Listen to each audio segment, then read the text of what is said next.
97.3 City FM. Relevant radio, always.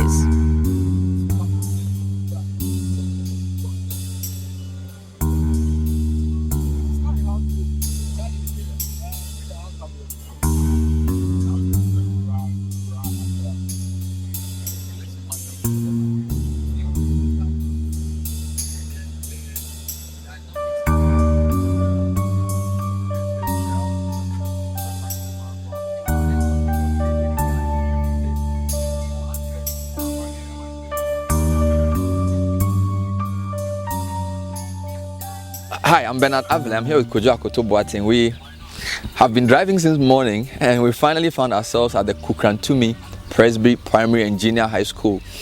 We started from Insawam, went through to the Ebuakwa constituency, connected to Ebuakwa North, Otafo, went to places like Marse.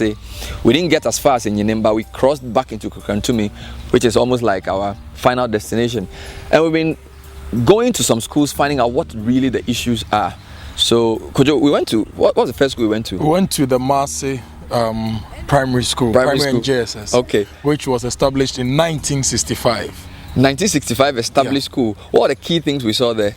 Well, they have an old block which has been abandoned because the structure looks very, very, very old and dilapidated. So someone from the community has built a new block for them. Okay. That's what keeps the 150 students and their teachers. So it's from KG to primary to junior high school. We got to speak to some of the teachers there, and I think the key point was they don't look very well motivated because you have few teachers with lots of students. The head teacher complained about accommodation, but what was key and interesting about that school was that they said they didn't have chalk. They didn't have chalk. That was surprising. And they have a library and an ICT center, but they don't have books, they don't have computers, yes, and they don't have chalk. And over the past year, they've not had any supply of chalk from the Ghana Education Service or the ministry. So they have to go to Suhum or to Koforidua to buy the chalk. And their main challenge is that they can't levy the students to buy the chalk because the last time they tried, their parents came to the school to fight them. So now they have to use their own money to buy the chalk. And one teacher said something very interesting. She said that we have to manufacture continuous assessment because apparently the register, there's a special kind of book for registration of some sort. She didn't have that. So they said they manufacture continuous assessment, and then she complained also about teenage pregnancy. And a few of the schools we visited, it was quite clear that the problems were similar.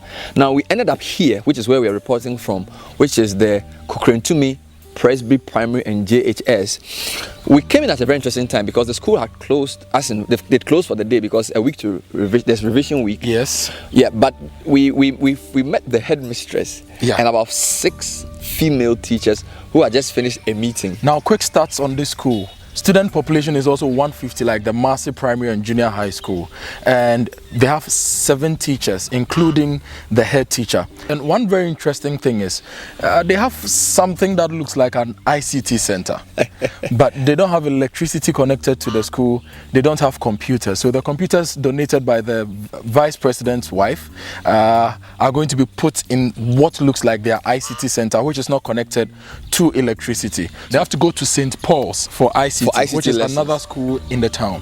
Which is very, very interesting indeed. And they have, so most schools didn't have electricity, which was quite funny. Most schools, almost all the schools we visited didn't have electricity.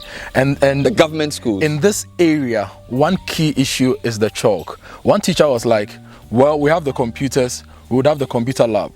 Even if we get electricity, what chalk are we going to use to teach the students? And then they said, walk around and see for yourself. We wouldn't say anything. It was very key. The teacher said to us, we don't want to say anything because we don't want to get into any trouble, but walk around the school and see for yourself what we have.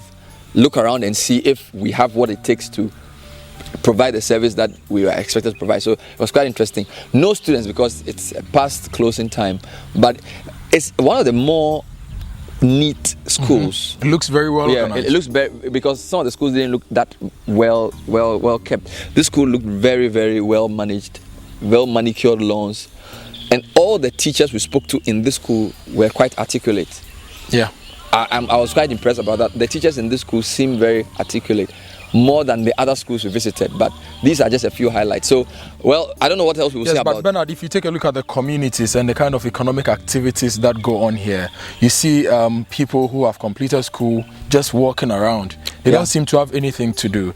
With Mercy, we were told that 5 girls got pregnant before the BEC exams.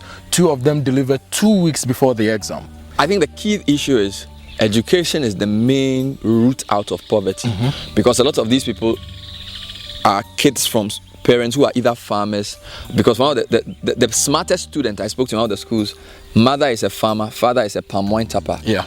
And he says he wants to go to a pass to do business, to be a banker. So it will seem as if education is the main sort of route out of poverty. So if the teachers are complaining that they're not well motivated, they don't have chalk, they don't have exercise books, they don't have proper electricity in the schools, and they are manufacturing continuous assessment, which is a key thing the WAEC uses in compiling the final results. It was serious. So from the Kukurantumi, Presby, Primary and JHS, which has become a tourist attraction, my name is Bernard Avila, and this is Kojo Akoto Boateng. Can I say the headmaster? Not of this school, but of the airwaves.